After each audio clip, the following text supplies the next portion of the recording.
आप भी बैठ रहे मैं भी बैठ जाती दोनों मिलके आज बनाते हैं अपने jars.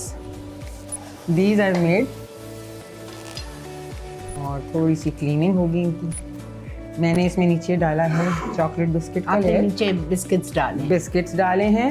Which biscuits do you use? For the chocolate I use chocolate biscuits, वो जो होते हैं चॉकलेट चिप्स वाले ना। और ये 3 मेरे रेडी हैं। And one more I make. And what is the price of this jar? This jar is for 400.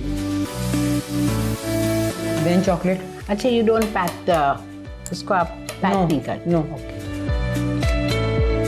ये आपका क्रीम चीज एंड क्रीम है। Yes.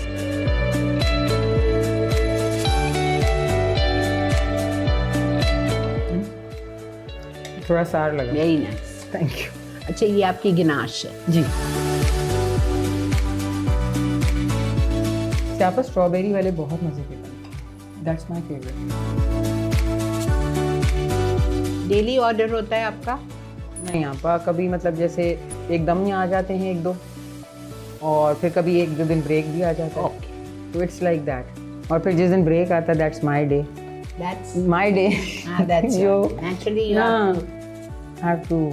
because इतने सारे इसके अलावा भी तो काम जी। होते हैं घर के। और मैं जो खाने के यूजुअली होते हैं ना, मैं कहती हूँ कि पहले से मतलब at least 2 days before I should have the order. For this I can take it 1 day before. That's enough because I have the material, I have the things. और खाने का तो ये है कि हमारी गर्मी के अंदर आई हाँ, थिंक हाँ। कुछ हम स्टोर नहीं कर सकते, फ्रेश ही होना चाहिए।